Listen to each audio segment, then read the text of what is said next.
All right, I think we're ready to start. It's a very, very, very long thing here. I may steal a couple minutes from the sewing class. Sorry. I'll pray. Father in heaven, bless us this morning as we go in pursuit of health ministry. Ask it in Jesus' name. Amen. So this is a subject. It's a health subject. I'm going to throw in some suggestions on health evangelism as we go along. Is it okay? So it's going to be not just a health subject, but kind of behind the scenes thing on. Somebody's knocking. Yeah, that's it. They're knocking. I wonder what they want. Part 8, Ministry to Madmen, Diabetes and Dementia, the link between the two. Yes, sir. No screen's not No, thank you. There we go. Okay. Part 8, Ministry to Madmen, Diabetes and Dementia. Hope I spelled that right, dementia. The link. It was a very busy morning. So back to Proverbs 26:2. Every spiritual principle has a health principle, right? Proverbs 26:2. You got a curse, must be a what? Cause. Even the world recognizes the principles, not the Bible, but they recognize the principles because the principles are universally true. Cause and effect. Who would like to read the box below if you have good eyes? Cause, the reason why something happened. Effect, the result, what happened. Signal words, because, so, since, as a result, if, then, therefore, do. There's the cause. Sunshine, lady watering the seeds. The effect is what? Flower. The effect is lung cancer. What's the cause? Smoking. So what do you do if you want to fix the problem? Stop smoking. You stop smoking. That's effect. Lung cancer, the cause is smoking. The answer is stop smoking. Now people want a magic pill. They want to get fixed and they want it today. There is no such thing as a magic pill. There is no quick fix. Every sure fix is a slow fix. That's just the way it is. So the quick fix, we are looking for this morning the sure fix, not the quick fix. So you got a hangover in the morning. What's the cause? Drunk the night before. What's the answer? Don't drink. That's it. That's cause and effect science. Isn't that simple? Now, that's me back in the hayfield, right? So I go down to the herb store, right, and I buy some of that hangover cure. And no good. It might give me a little relief from the symptoms, but it did not address the cause. The next morning I wake up with a what? Hangover. Then I meet a spiritualist, and Darlene takes me down to the corner to see Megan. She says, this is a better plan. Blueberries, applesauce, apple juice, mint, vanilla, oatmeal, and what else? No good. Still got a problem. Got a hangover. What's the answer? Say it again, Nicole. Stop drinking. Now, diabetes is an effect. Insulin-resistant diabetes, high blood sugar is an effect. If you don't find the cause, you'll not fix the problem. Pretty simple. There's cause and effect science. This is the prevalence of dementia. If you could read the fine print, is dementia going up or going down? Yeah, it's skyrocketing. It's a pandemic. When I was younger, they had Alzheimer's, but now they have early onset dementia. People are getting nuttier at a younger age. Today, nuts are how old? All shapes and sizes and ages. Now this is cutting edge science. Yeah, this is the New England Journal of Medicine. Cutting edge just came out not long ago. And what's dementia and diabetes have to do with each other? This is not diabetes. This is just high blood sugar levels. Above normal blood sugar linked to dementia? I'm just going to read the heart of the study. If you want the whole thing, see me. A study published in the New England Journal of Medicine shows that even in people without diabetes, above normal blood, you know what it's called? If you have higher than normal blood sugar levels, but you're not full-blown diabetic, you're called a pre-diabetic. Pre-diabetes. You have pre-diabetes, it might affect how your brain works. A study published in the New England Journal of Medicine shows that even in people without diabetes, above normal blood sugar is associated with an increased risk of developing dementia. And if you don't know what dementia is, so wake up at 65 years old, roll over in the bed and say, who are you? You know, that's severe dementia. If I had to choose between losing my body or my mind, what would you choose? If you could keep your body or your mind and you had to give one up, which would you choose? I keep my mind. Now wait a minute here, wait a minute, wait a minute, wait a minute. Now wait a second. You're no good with that. All right, wait, let's just go on. It establishes, now quoting from the JAMA, it establishes for the first time, convincingly, there is a link between, now my first suggestion, health evangelism insights, I'm going to throw out about 20 as we go along. Don't use words people don't understand. Now, if you don't understand it, they probably don't. You say myocellular. Now, people don't know what the word myo means. Myo means muscle. So why not just say muscle? So well, just use words people understand. Yes, thank you. Say it again, Sister Taylor, in case Sean didn't hear it. Simplicity. That's it, amen. Often is a link between dementia and elevated blood sugars in the non-diabetic range. Says study author Dr. David Nathan, a Harvard Medical School professor and the director of the Diabetes Center and Clinical Research Center at Massachusetts General Hospital. What I just said about using words people understand, I'm going to show you a very short clip in a minute of a doctor, one of the most highly men on earth, saying, use words people understand. What does he use as an example? Myo. Myo intracellular lipid. What is that? That's fat. That's all it is. Yeah. Now, I got that from him. He says that. I stole it from him because I didn't know what that was. Why? This is coming out of the article. The speculation is that elevated blood sugar levels are causing more. What is vascular disease? Vascular dementia. But it may be other metabolic issues as well, right? You got a lot of things that affect circulation. For example, people with elevated blood sugar often have insulin resistance, which may be the link that affects our brain cells, says Dr. Nathan. So now we need to define the terms, right? A heart attack, myocardial infarction. Myo means muscle, cardial, cardium is the heart, infarction, infarct is a slow zone of tissue death anywhere in the body. And infarction is where there's been limited circulation. You have tissue death, also known as necrosis. These are the definitions. Myo means muscle, cardial refers to the heart, infarction means death of tissue due to the lack of blood supply.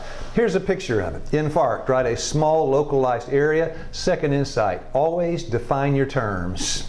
Always make it very simple for the people. You can sound smart, but you leave them ignorant. A small localized area of dead tissue resulting from failure of blood supply.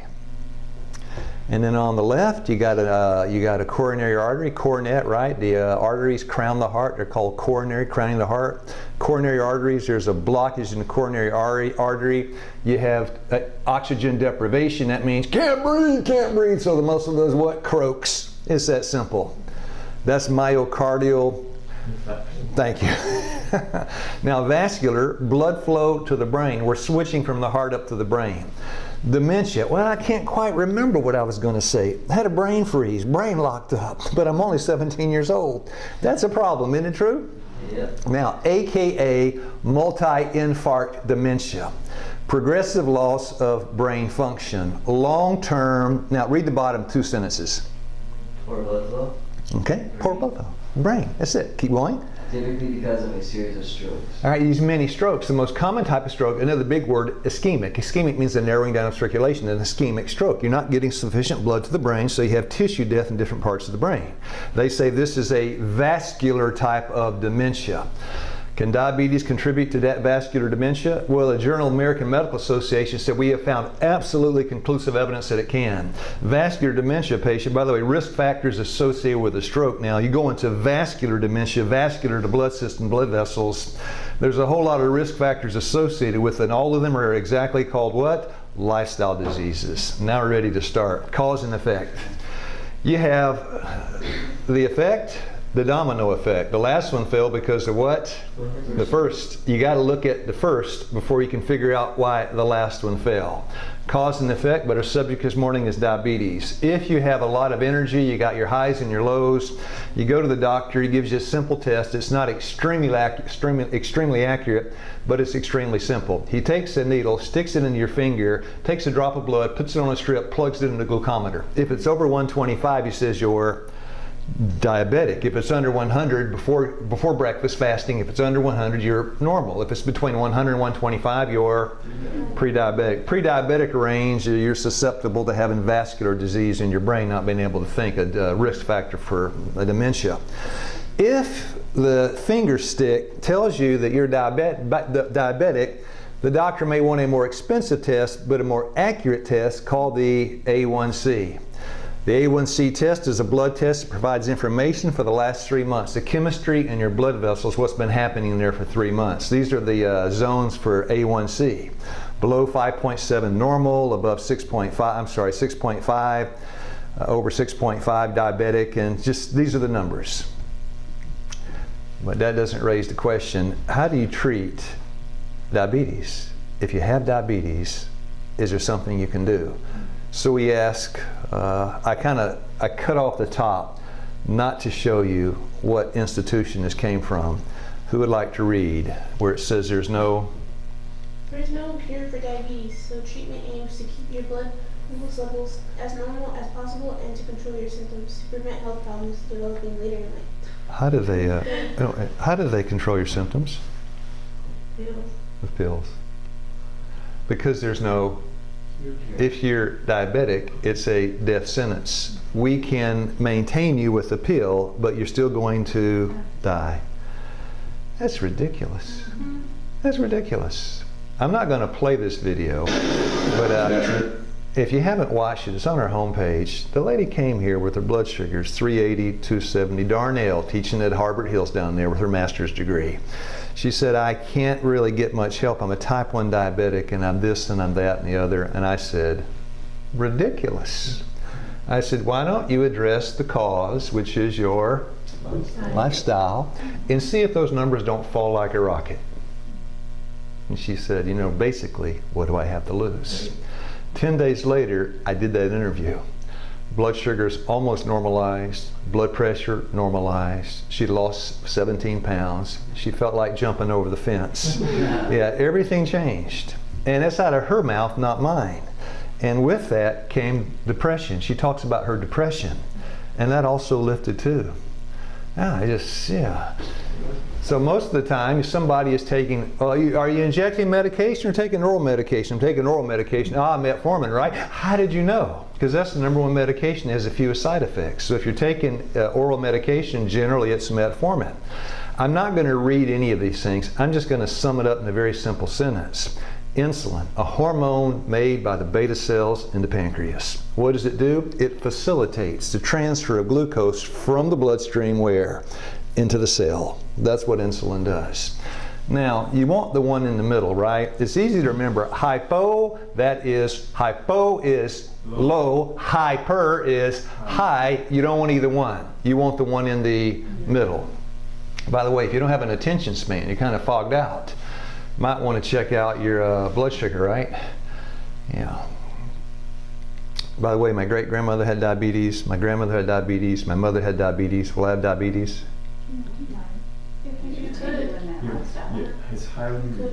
It's highly likely, but I can choose not to. Now, what organ of your body do you use to choose? And if your brain, you see the catch-22. I can choose not to, but in order to make a right choice, I got to have right thinking. You got to have God intervene and do something. That's number 3. Without God, this plan won't work. So 3 types of diabetes: type 1, type 2, and gestational. We look at type 1, it doesn't take long. And in type 1, your pancreas is not making enough or any insulin at all. That's a problem. Will lifestyle help? It'll help a little bit. It'll level things out and keep you, but it's not going to cure the problem, because the problem is the pancreas is not working. And that's when you hear insulin pumps. A lot of people are on insulin pumps that have type 1 diabetes. Takes a steady supply of insulin around the clock, and a pump does that. That's type 1. Pretty simple, right? The good news is not many folks have type 1. Type 2, gestational. A woman is pregnant, she's diabetic. She's no longer pregnant, she's no longer diabetic. They call it gestational diabetes. Yeah, well, you say, well, that's no big deal. It was temporary. Well, autism, I'm not going to read the definition of autism except that last part. It just says a little statement about autism. Basically, the last part says that you have some sort of dysfunctional thinking, a difficulty with social interaction. In other words, we're at the lunch table with a new man. Some guy just comes in, he's having lunch with us. After about 10, 15 minutes, we begin to say, what? Got a little something wrong with him. My example, we had a man with an autistic doesn't mean anything. It just means you're just a little different. You're a little different, aren't you? So we were serving meals at my house. This is the days when we had meals at my house. And he was autistic. And he'd come from meals, and he'd sit down. Nice man, young guy too. Sitting like this. He's maybe 22, 23. He put his head over his food. In the morning, granola, always granola. And he gets a big spoon, and he do this. And I looked at him, and this is a little different, right? 3 or 4 mornings later, he was doing this, and he stopped. I said, "Ooh, that's different." He looked up. Handsome is as handsome does. The guy's a little different. Can he go to heaven? Yes. But he's a little different when he's on the earth. That's autism. So what's the deal with all the autism? So I'm going to blow up the chart. 1 in 68 children have autism. If you look back, that's 2010. If you look back to 1970, 1 in 10,000. Autism is a pandemic now worldwide. It is going up exponentially. Boy, I wonder what causes autism. Answer: huge risk factor, gestational diabetes. Autism affects what? Diabetes affects what? And all the decisions are made with what? Yeah. All the lifestyle diseases have a connection with the mind. Does hypertension affect the way you think? Oh yeah, everything has a connection. Gestational diabetes. The child is inactive in the womb, curled up, the fetus, right? It shares the same blood supply as the mother. So when the mother's blood sugar is high, and the child has a pancreas. The pancreas senses the elevated blood sugar and begins to make insulin. I'm going to read what that says. And as the insulin opens the doors, the gates, the receptor sites on the cells for the blood sugar to go into the cell, which is turned into what? ATP by the mitochondria, the ovens that burn that, right? Got that from physiology class. Well, it makes this energy. But the baby's like this. What's he do with all that? What's he do with all that energy? It's to store it. Absolutely. It's stored. And so the baby's born big. And that sets the stage for all kind of health issues. It could set the stage for potential health issues for the rest of the child's life. Too little, hypo, you want it in the middle. Not too big, not too little when they're born. And gestational diabetes is a cause of overweight births. And there are many more problems with gestational diabetes. And if you have diabetes when you're pregnant, probably you're on a course to get what? Full-blown diabetes at some time in your life. Now, this is what they're projecting for 2035. Is diabetes going to be worse or better in a few years? Come on, it's just a landslide. It's snowballing going downhill, especially in the United States. So the liver's a couple pounds. It's about yay big, does 600-700 things. I want to take 3 functions of the liver, which you need to get out the door, right? We decided that. You got to have a liver to go out the door. No liver, no life. I'll get a liver transplant. Do you know what you just said? A liver transplant? These 3. It produces a digestive liquid called bile, right? Back to Physiology 101. Stored where? In that little green thing called the what? Gallbladder. Had my gallbladder taken out. Big mistake. Right? Why? Had gallstones. Why? Lifestyle. Cause and effect. So when the stomach empties the food out of it, it goes into the small intestine. In that little trip down to the small intestine, it meets something called the gallbladder. What does it do? A little bit of bile. Psst. What does it do? It turns that very highly acidic food into now neutralized because the bile is highly alkaline. That's the function of the liver. It makes bile for the gallbladder. Function number 2. If you've ever been a drunkard, the drinking will cause your liver problems. Why? Because if you eat chickens and vomit it up, you got an eating disorder. It scars the tissue of the esophagus. Somebody 25 years old doesn't even know that. When they hit 35 and 40, got gastrointestinal system problems, and that's from eating all those chickens and vomiting when they were young. Because when you vomit, how does it feel in your throat? Yeah, it's fiery, because that's What's coming out of your stomach? Hydrochloric acid. It's burning up your stomach. When the scar tissue increases to a point where it can't function anymore, then you have, if it's the liver, cirrhosis of the liver. Increasing scar tissue. When you get to a certain point, scar tissue can't do what healthy tissue does, and this is what scars it. Of course, it's the alcohol. That's what cirrhosis of the liver is. A scarring of the liver is a result of continuous long-term liver damage. Scar tissue replaces the healthy tissue in the liver and prevents the liver from working properly until finally it can work no more. Darlene's father died of cirrhosis of the liver. It is a painful way to die. I was headed in that direction. And number 3, you can't get all the energy you need from the food you eat, so you need some glucose in other times, just rather than post meals. Wonder where you get that from? The liver. Yeah, the liver. The liver makes glucose, stores it, gives it to you when you need it. So I'm not going to name the drug company that makes metformin. This is from Medline Plus, the U.S. National Library of Medicine. It tells you how metformin works. Who'd like to read? Hyperglycemia, too high. Who read? Metformin decreases hyperglycemia primarily by suppressing glucose production by the liver. Metformin helps control but does not cure. Is the problem your liver? No. The liver is just fine. The liver is healthy. You take metformin, long term you're going to destroy your liver. But that's not the problem. So here's the problem, and you're going to put a monkey wrench on the liver to try to fix that? Have you lost your mind? I mean, have you lost your mind? I've got some real debilitating depression. I'm going to take a pill to make me happy. Come on, have you lost your mind? I got hypertension. What am I going to do? Calcium blocker. I got a diuretic. It doesn't fix the problem. We are a nation that no longer looks at cause. We just look at effect and try to find a quick fix so we don't have to live with it. So a lady calls me up. She says, the doctor told me I'm going to die. Eventually. And I want to know if I have another option. What are we going to tell her, friends? Hey, I got somebody calling her right now with diabetes this morning. I'm diabetic. Is there any hope? A guy from India, a man from India. What do we say? Yeah. Oh, yeah. Oh, sure there is. Really? Is there really a possibility of a help and hope? Yeah, but this is what my doctor tells me. I start in the top left and go around the clock. Top left. Leading cause of kidney failure, renal failure, kidney disease is what? Diabetes. Number 2, if you have diabetes, you almost certainly will die of a cardiac event, some kind of heart attack or stroke. The guy in our church, a good friend of mine, had diabetes, had a heart attack, went to the hospital, and he died. RB, good friend of mine. Steve and RB very close. On the bottom, if you don't know what a traumatic amputation is, a traumatic amputation, you got a motorcycle accident and they cut off your leg. That is amputation resulting from trauma.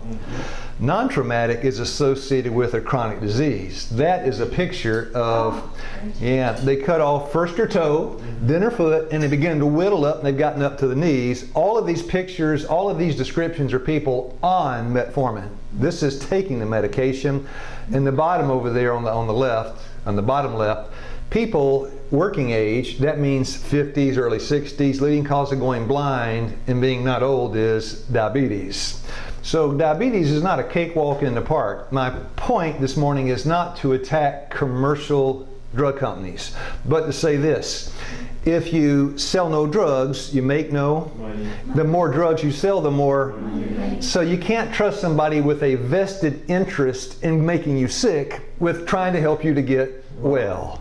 Come on. Now, so we take the WHO, the World Health Organization. Do not read, I'm going to say this, and there's some rebel in the class, do not read the green print. Somebody wants to go right to the green print and read it. Do not read, Leah, don't read that green print. Taylor, don't read the green print. Right. So on the right, everything we just mentioned, but neuropathy, the burning and the tingling and the pain in the nervous system and the legs. Neuropathy, he adds in a few more. But remember, this is the World Health Organization, nonprofit. Type 2 diabetes comprises 90%. The good news, most folks have type 2. What are common consequences of the disease? We read it. Now, without reading the green, you tell me, in the health lingo of the world, what's that red apple represent? teaching? Be more specific. No, red apple does not represent teaching. That apple, in the terms of diet, specifically diet, the diet, nutrition, okay? What's that orange thing represent? Of course. What's the blue thing represent? Blue, that diet. Wait, right? So you got nutrition, you've got exercise, and you've got, now this is the world's expert on diabetes, Neil Barnard. I have that book. It costs a lot of money. I bought it off Amazon. And I read it. It's a good book. But you take that book and you take out all the case studies, you take out all the research, you take out the recipes, you leave just the plan, Barnard's plan to reverse diabetes. Guess what he says? Eat right, exercise, and lose weight. No brainer.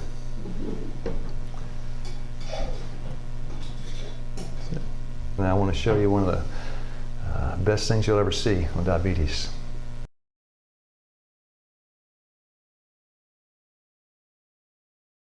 Today, I'd like to talk about turning around an epidemic.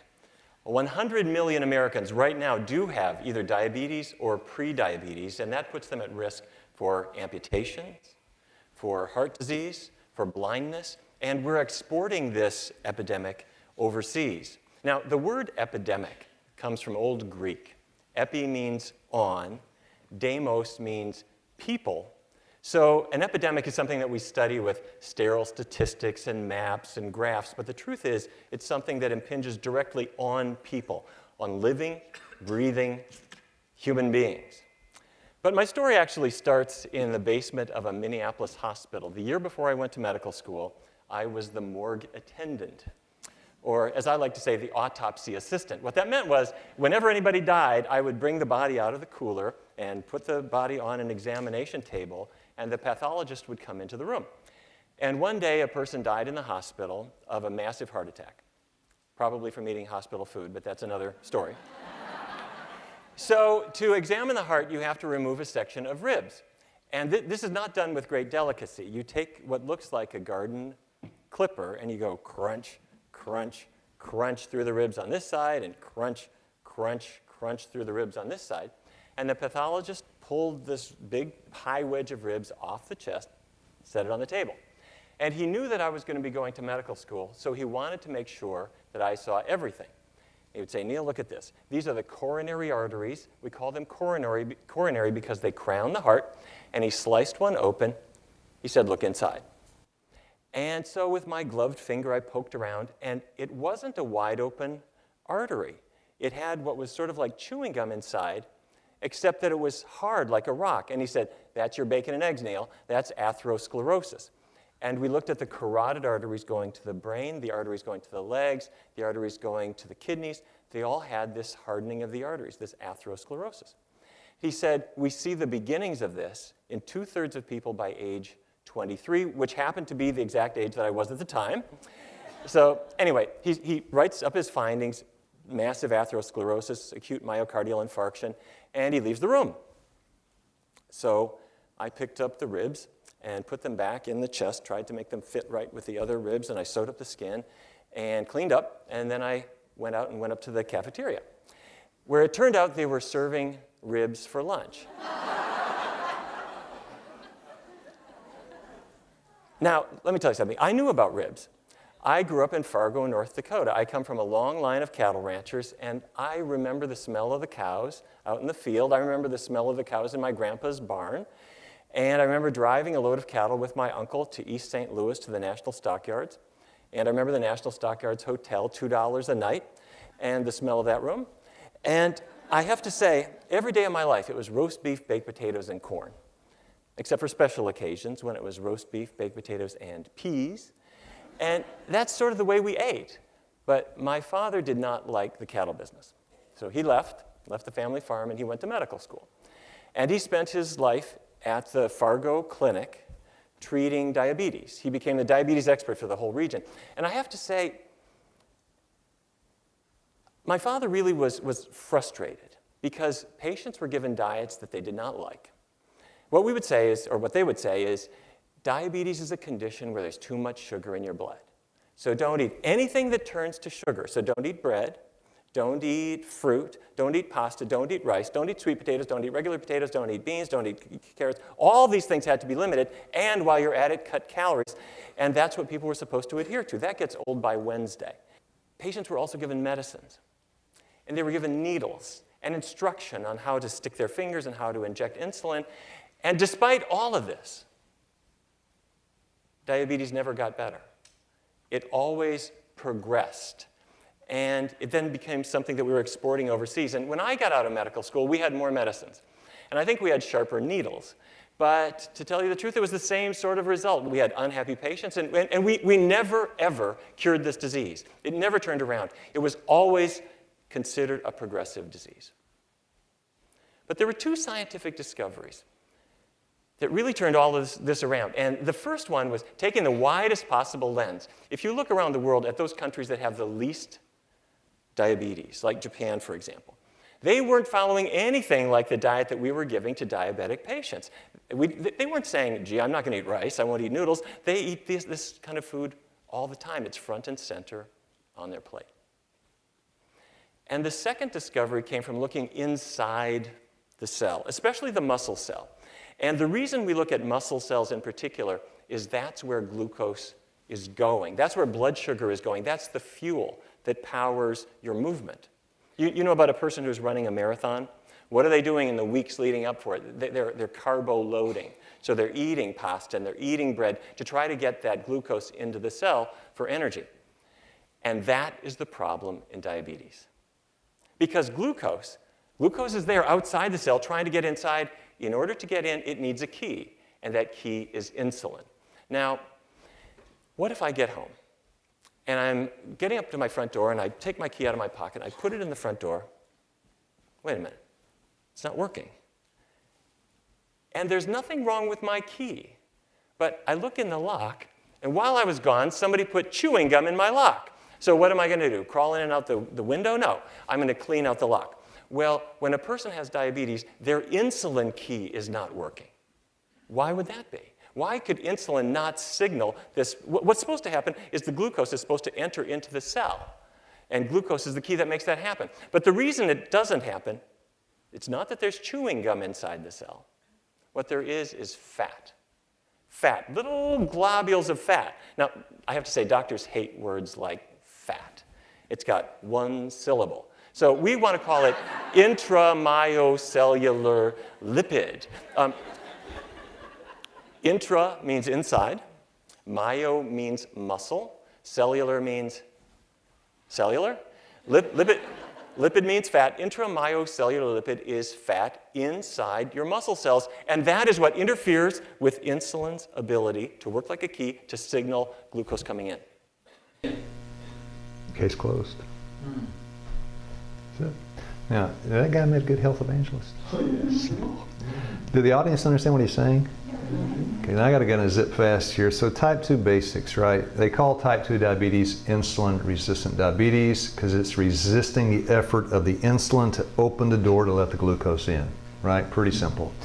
There's the pancreas. On the pancreas, you got many different kind of cells. The beta cells are the ones that make the insulin. Connective tissue is tissue that connects, right? So this spider web of tissue surrounding the adipose tissue, that is connective tissue. Adipose tissue is loose, fibrous connective tissue packed, that's a real picture, with many cells called adipocytes. Adipocyte is a storage unit for fat. There is a finite number of them. So when you get to a certain point, your tank becomes full, your adipocytes become full of fat, they don't make any more. What happens to the fat in the cell? It overflows. Goes where? In your bloodstream. Does what? Lipotoxicity is the word they use, metabolic syndrome that results from the accumulation of lipid intermediates in non-adipose tissue, fat in a place where it shouldn't be, leading to cellular dysfunction and death. The tissues normally affected include the kidneys, the liver, the heart, and the skeletal muscles. I'll show you a picture in a second. Now they don't even call it diabetes hardly. They call it diabesity because obesity, the link between obesity and being overweight. Now here is a health evangelism thing. When you approach a subject like that, that's not super simple. It's nice to get a video that just does it in like 45 seconds and makes it very clear. This is the best one I found. Massive weight loss.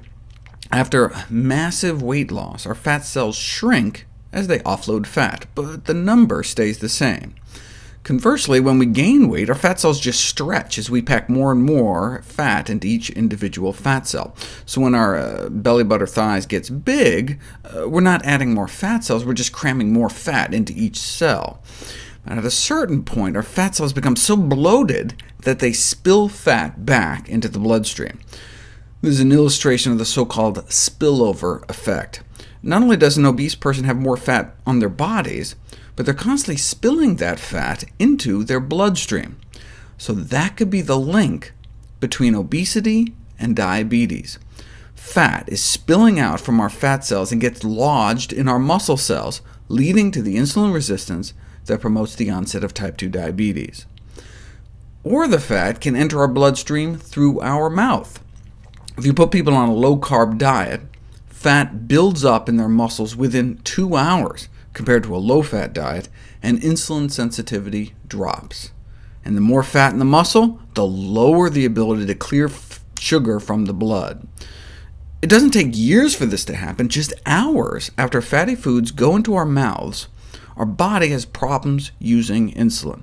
A fat-rich diet can increase fat in the blood, and this increase is accompanied by a decrease in insulin sensitivity. Studies clearly demonstrate that the fat in the blood directly inhibits blood sugar transport and usage in our muscles, which is responsible for clearing about 85% of the sugar out of our blood. These findings also indicate an important role of nutrition, particularly increased consumption of fat, for the development of insulin resistance. Normally, we only have about 10 to 50 micromoles of free fat floating around in our bloodstream at any one time. But those who are obese are constantly spilling fat out into their bloodstream, but we can reach those same levels in our blood eating a high-fat diet. So a skinny person eating a low-carb diet can have the same level of fat in their blood as obese people do. Similarly, being obese is like eating some horrible bacon and butter diet all day, because obese persons are constantly spilling fat into their bloodstream no matter what goes in their mouth. Taco Bell? Now, name me another name for Babylon. Yeah, what's the bottom word say? It's confusing. Where's the SY? Name of the game is confusion. What the health, I don't know if you, well, yeah, what the health, right? What the Health was that guy, Kip Anderson was the director, young, hippie-looking guy, right? And in that movie, in that documentary, he had Garth Davis, who was the head of bariatric surgery at Houston Hospital, and he spoke a lot. You can tell by the title of his book, he's big on the vegetarian diet. Another expert is Robert Lustig, professor over at University of California in San Francisco. Now let's say that you don't know anything about diabetes. You're going in part of the TV audience. Garth Davis and Dr. Lustig are discussing the subject of diabetes. And you tell me what you would come out with if you didn't know anything about it. You went in, you sat down in the audience, and you listened to this 2-minute discussion. This is the most unscientific discussion I've ever had in my life. Why don't we get some Am I on the doctors or am I on some kind of show? Seriously, guys, stop for 1 second. That is not science. That's a lie, Travis. And you had an obligation, I believe, Kip, as a director, to your viewers to change people's minds. Well, I have an obligation to set the record straight so that people don't die. I'm a physician, I'm a pediatrician, I take care of obese children. The movie is an unabashed attempt to market a vegan diet to the American public. The question here is whether or not it's good from a metabolic standpoint and whether or not it causes disease or reverses disease. Can I just address your comment that we are patently false? Because I've got so much science to address that. So you say that sugar can't cause diabetes, but there was a recent meta-analysis, 16 studies. Sugar actually decreased the amount of diabetes in that meta-analysis. In the EPIC study, 500,000 people found 12 years replacing 5% of their fat with fructose, which Dr. Lustig hates like crazy, dropped their diabetes rate 30%. Turns out that there are 34 studies where 33 of them say there's no effect, and they're all paid for by the sugar industry. There's only one that says there is. When you look at the ones that are independently funded, 26 of them say there is an effect of sugar in diabetes. So you have to take those meta-analyses and use as a cofactor whether it was industry sponsored or not. The EPIC study did not. The EPIC study did show that did not. But this gets back to me, if I can clearly showed that animal protein caused diabetes. But this is So you go out of the, now what do you think about it? What do you know now? More confused than you walked in. You walked in. Then you go home, you pick up the Time magazine. What does it say? Eat butter. Now, the spillover effect, lipotoxicity. That is a picture of, any guesses? Fatty kidneys. That's where the blood, the fat is going to. Remember the cell, Greger said it, Barnard said it, science says it, the cell that clears 85% of the sugar out of your bloodstream, it's what Ian's doing when he exercises there, Bashan. It's the muscles, the movement burns most of the energy. There's a picture of fatty, that's an easy one, right? Fatty liver, what's that? Heart. That's fatty heart. And then I got to go fast, sorry. That's fatty heart. Now, you notice the list we read, it had kidneys, it had liver, it had heart, and the last one, muscles. Now we look at the muscle cell because that's where the diabetes culprit really is.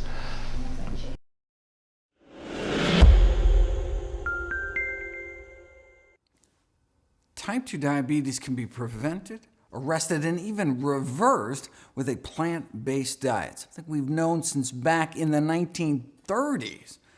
Within 5 years, about a quarter of the diabetics were able to get off insulin altogether, but plant-based diets are relatively low-calorie diets. I mean, maybe their diabetes just got better because they lost so much weight. To tease that out, what you need to do is a study where you switch people to a healthy diet, but force them to eat so much food that they don't lose any weight.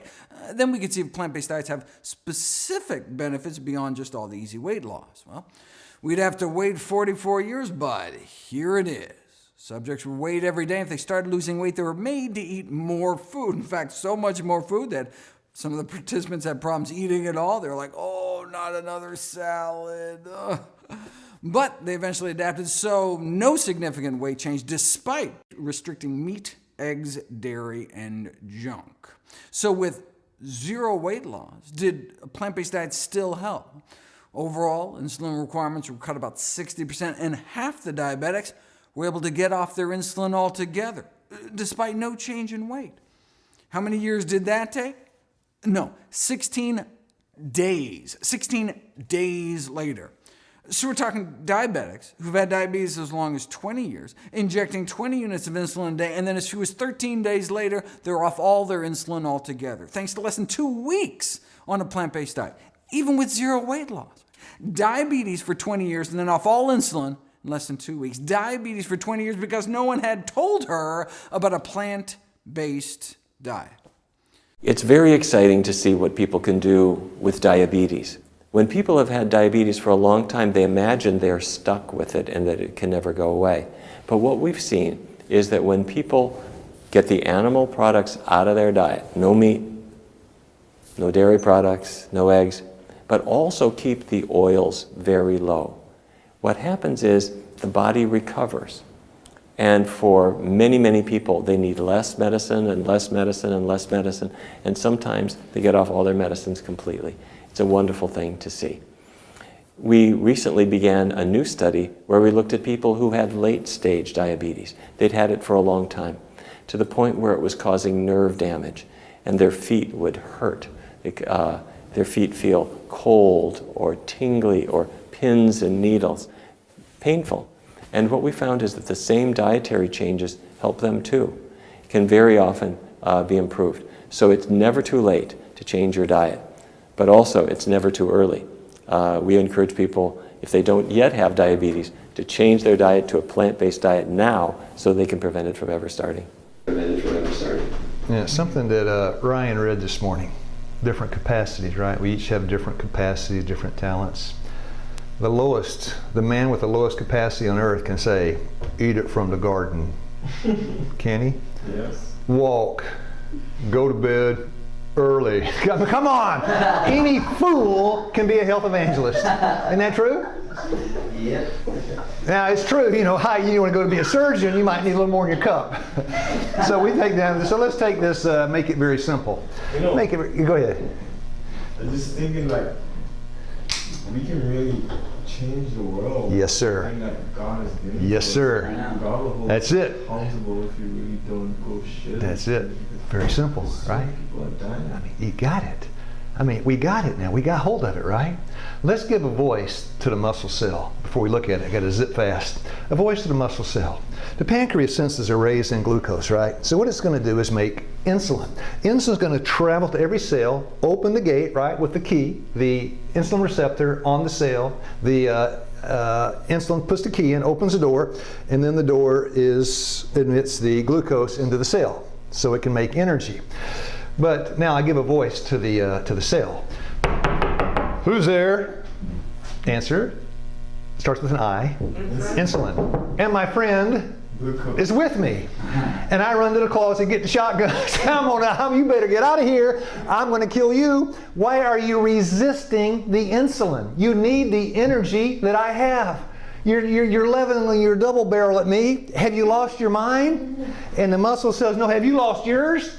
You have filled me full day after day after day. I am bloated. My energy stores are sky high. I am drowning in fat.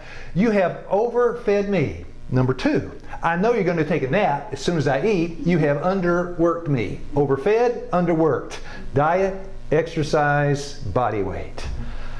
That's the language of the muscle cell. Yeah, two choices. Now what I did, I know most of you know this, Sean may know, I don't know. This is a service you pay for, it's our government. You go and you type in pubmed.gov. Now let me say something about science in very fast. Pubmed.gov, you go in there, I did it. Exercise insulin resistance. I typed it in, there it is. See the top line, I typed it in. You hit enter, it's a free service. You get 44,000 articles, and they all say the same thing. If you got diabetes, exercise is essential. Yeah. You got 44,000 articles. If you do not know what a randomized control trial is, if you do not know what a placebo and a blinded study, you need to find out. You need to go and read about that. These anecdotal studies and all these cohort groups and all these meta-analysis, you got to understand the difference between the different kind of research. PubMed.gov, it's every research journal on the planet from Singapore to wherever, to Cincinnati. All the peer-reviewed scientific articles, PubMed.gov, you type it in, you got freedom to the database. So I just took one, and what does it say? Glucose, and it says, this is coming from the diabetes Canadian Center of Science and Education. It's on PubMed.gov, and it tells you it's essential. Significant differences have been observed in insulin resistance. I'm not going to read them all, but you got 44,000 studies that tell you something, and you filter it with the Ministry of Healing. Isn't it good to get in gear? Aerobic exercise, this low to moderate level of exercise can be sustained over long periods. That's aerobic, right? Aerobic is you get your heart rate up and keep it up for an extended period of time. You get 60% of max and you keep it there. Anaerobic, fueled by lactic acid, you can get it up with the things you're doing out there, right? You can do how many? 12? And then your lactic acid is going to shut your muscles down. Lactic acid is a byproduct of burning glycogen. But when you burn oxygen, I can walk for how many hours and talk to Sean? 15, 20 hours. Yeah, the oxygen intake in aerobic exercise, you can sustain it. Gives you a healthy heart. Because what all these doctors are saying, the muscles burn most of the sugar. Muscles are responsible for moving 85% of the sugar from the blood. Toxic buildup of fat in muscles disrupts the process, setting the stage for type 2 diabetes. Now, if that's true, they say the spike for insulin is at its peak after 45 minutes of your first bite at lunch. You eat your lunch, first bite, 45 minutes later, the blood sugar is at its peak. What should you be doing? Yes, right. Not sleeping, walking. The humans like to sleep after they eat. Yes. Yes. So these are just a couple of pointers and I'm done. Exercise. But you mean I got to have aerobic exercise in addition, a short walk after meals? Yes. You mean I got to stop eating white pasta? Yeah. Yes, if you got diabetes you do, because the fiber slows the emptying of the stomach, and it does many other things too. Where do you find it? What we're serving for lunch today. Now these beans, right, legumes, chickpeas, the pulses, the bean family. All the diabetes societies and the organizations all over the world say the same thing. All over the world. You mean tell me I gotta eat beans twice a day? Yes. And I'll tell you, well, no, you don't have to. You got two choices. You can go take Precoce with all the side effects that come with it, or you can eat a plate of lima beans. Yeah, long-term use of beans may normalize hemoglobin A1C, et cetera, et cetera. So you got your choice on the right, the good stuff, right? But it'll kill you. On the left, no good, but it'll save your life. Let me change my definition from good to no good. Now, I end with the Buddha. When I met Darlene, she was a Buddhist. And the Buddhist has some good points. This is one, let me quote Mr. Buddha in closing. Who'd like to read? To keep the body in good health is a duty. Otherwise, we shall not be able to keep our minds strong and clear. That's it. Now let's get it from God. Grains, fruits, nuts, and vegetables constitute the diet chosen for us by our Creator. It's not in that sentence. These foods prepared in a simple and natural manner as possible are the most healthful and nourishing. It's not in that sentence. It's in the next one he'll read. They impart a strength, a power of endurance, and a vigor of intellect that are not afforded by a more complex and stimulating diet. We got that. Remember, Daniel's diet made you what? 10 times smarter.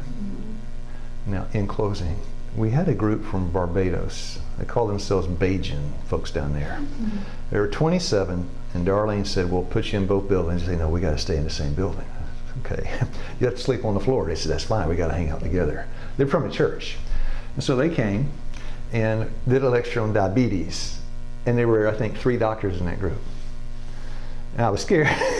When you have a brain scientist in the group and your subject is brain science, you ought to stick close with what Mrs. White said. I did it one time. I was 2 years as a 7-day Adventist doing something on brain chemistry, and Dr. Burnell Baldwin, the foremost brain science in the world, is at Wildwood. He came and sat down in front of me. I started saying, oh no. And I just, what did Miss White say? Just what she said. I said, this is what I want to say. I read it. Dr. Baldwin, what do you think? Oh yeah, amen. Stick close. And that morning I was sticking close. And when I finished, the doctor, there was one young one, 25, 26, 27, 20 something. She looked 17. In her 20s, she says, Brother Keith, yes ma'am, I'd like to address the congregation. It's not a congregation, it's health, but go ahead. She got up and she said, I want to tell you something about what he just said. And I was like, oh. And she said, what he said, I agree with every word he said. But I want to add something else. If you don't do what he said, he doesn't mean me, it's science, right? If you don't do what he said, you need to come see me. Because she looked at me, very few people will do what you said. They need me. They come to me, I'll give them pills. Because she said, you only got 2 options. You either got what? What you said? What she said or what I said. Or other words, that's your only 2 options. And then she sat down. I said, I got to say something now. May I have an option? And she said, go ahead. I stood up and I said, you know what she just said? I agree with every word of it. Because you only got 2 choices, don't you? You got to either change your lifestyle or take a pill. You walk around with 380 blood sugar, you get what they call a metabolic mess. Your body begins to destroy itself. You got to do something. It's true, hypertension is not going to cure it, but it'll put that stroke down the road 20 years. Yeah, so it's either change. Now back to 2 days ago, going down Taco Bell. You had cheese? That burrito there, man. Left the cheese out. Yeah, going down to the rice box. Yeah, and most of you can laugh because you're not 64. I am, and as I told Ryan, I am going, and I told Sean too, I'm going into the grave. They're coming on the scene of action. When you get a little closer to the hole, 6 feet under, all of a sudden that bean burrito doesn't look so good anymore, right? Because you know where it's going to take you. I'll pray. Our Father in heaven, the message, my capacity is about zilcho, and the Lord says, you got enough, right? Hit the hay early, get up, take a walk, Eat some beans. Oh, Lord, thank you for the message. That is a message to change the world. But if it doesn't change us first, we're just, we're dogs, dumb dogs that can't bark, and hypocrites trying to give a message we don't live by. Have mercy and help us to get it in our lives and to give it to others. I ask this from my heart. And bless our young brother, Sean. What a great blessing it is to have him here. Give him something that would exceed his wildest dreams before he heads back to California. I ask it in Jesus' name. Amen. Amen. Amen.